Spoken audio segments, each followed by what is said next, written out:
Hey everyone, I'm Michelle Coombs. I'm a physical therapist. Today we're going to continue our series on rotator cuff. We're going to be talking about the supraspinatus muscle. We're going to go over the origin and insertion, the muscle action, the nerve innervation, as well as some exercise options, both in closed kinetic chain and open kinetic chain. The supraspinatus muscle, it originates from the supraspinous fossa of the scapula. It passes under the acromion and it inserts on the superior facet of the greater tubercle of the humerus. Now that's a mouthful. So basically it inserts on the humeral head of your humerus, which is the upper arm bone. Remember, its role is to keep the humeral head stable within the glenoid fossa during upper extremity movement. This contributes a lot to joint stability. It also performs or initiates shoulder abduction, which is this movement here, bringing my arm to the side. And it contributes a little bit to shoulder external rotation, which is bringing my upper arm bone and rotating it out away from midline. This is due to the insertion site being just slightly posterior or back on the humeral head. It is innervated by the suprascapular nerve, primarily by the nerve roots C5 and C6, but in some cases C4. So there is variability between people.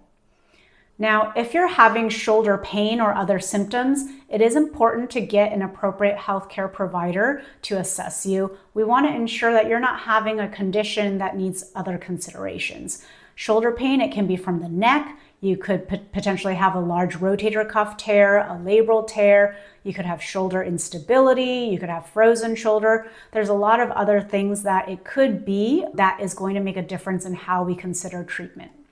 First, we're going to talk about some closed kinetic chain exercise options. Closed kinetic chain just means that you are fixating the distal segment of your limb. So if it's your arms, then it's usually the hands. If it's a closed kinetic chain leg exercise, usually your feet.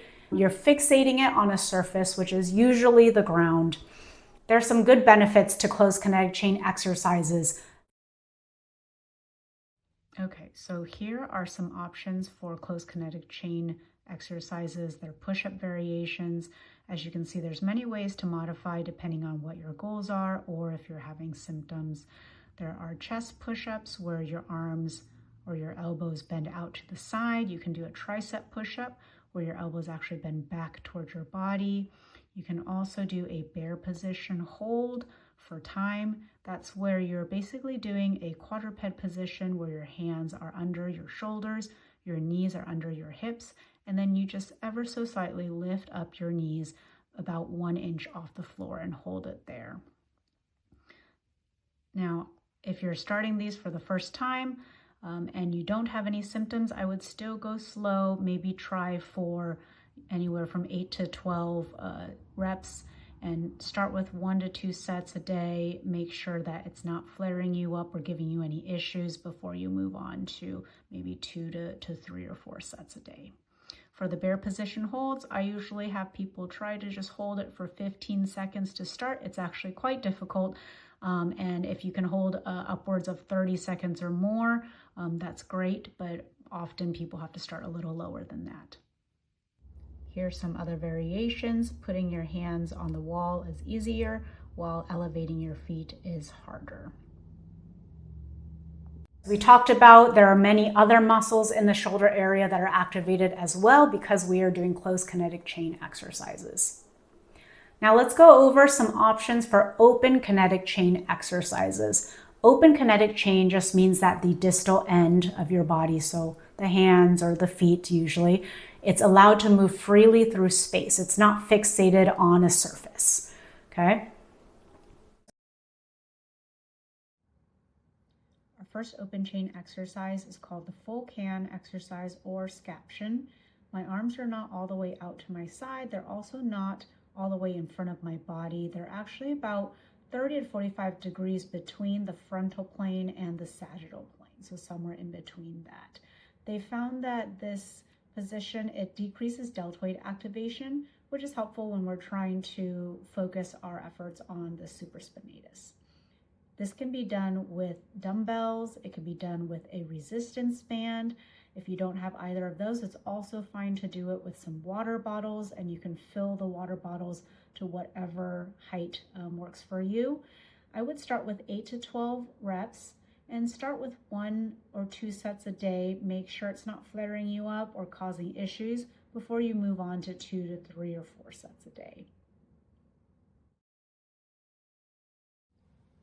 The second open chain exercise is a sideline shoulder elevation.